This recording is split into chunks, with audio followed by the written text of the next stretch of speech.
Hello, leaders. This is your friendly neighborhood corporate consultant, Christina Isenhower with First Sun EAP, and I am back with Well, Hello, Leader. I wanted to come to you today to share some really fascinating research that was done by Andrew Brodsky.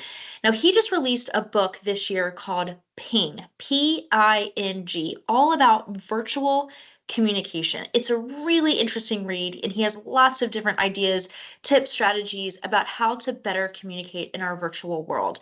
And I think this information is really helpful for any workplace, whether you're fully remote or if you have a hybrid framework, or even if you're in person but rely heavily on email and things like Teams messaging for your communication.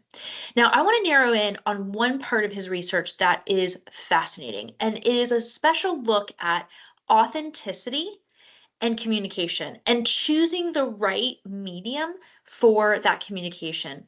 Now, let's talk a little bit about authenticity. We would love to say that we are always able to communicate authentically in the workplace, but we know that that's not always the case because we're human. And sometimes it might be because we have emotional leakage, right? Where we're feeling frustrated or tense or kind of conflictual about a situation. And we have to switch gears quickly and communicate professionally with another person. And sometimes that means we have to communicate inauthentically because what we're really feeling is tension and frustration. We might also have to be inauthentic in our communication with a particular person if we have a particular challenge with that person. So maybe there's a history of tension and challenge and stress related to that relationship. And so for us to remain respectful and professional, we have to kind of put on a little bit of a disingenuous facade in order to have a respectful conversation. Totally normal. It's part of being a human and working with other people.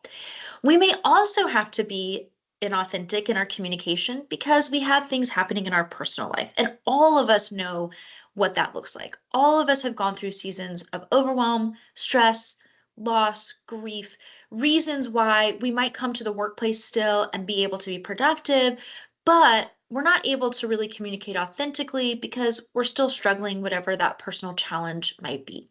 So I love this idea, first and foremost, that while authenticity is really important, we recognize that sometimes we can't communicate in completely authentic ways at work.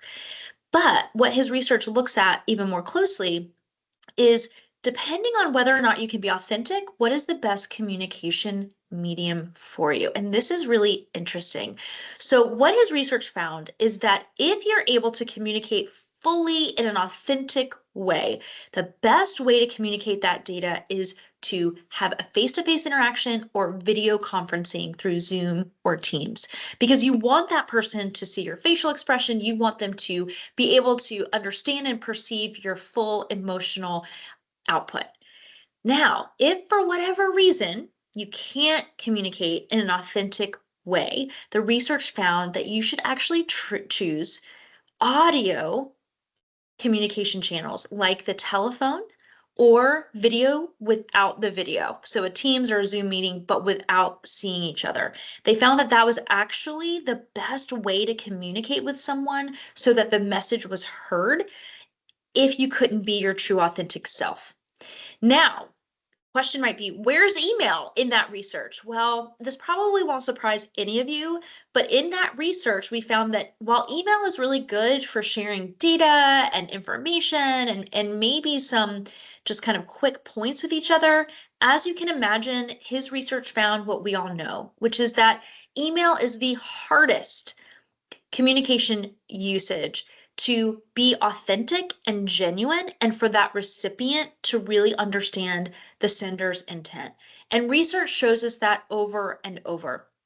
Even if you have positive intent in your email communication, oftentimes the recipient of that reads that as very neutral or even in a negative way.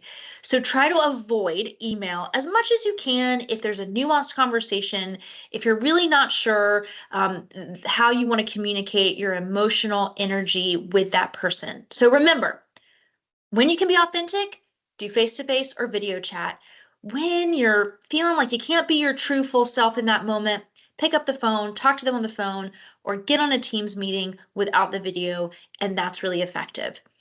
Anyway, I thought that was fascinating. I wanted to share that with you. As always, if there's anything that we can do at First Son, let us know. We have trainings on this kind of topic around communication, around email usage. Let us know how we can help. Until next time, stay curious, and I hope to see you around the neighborhood.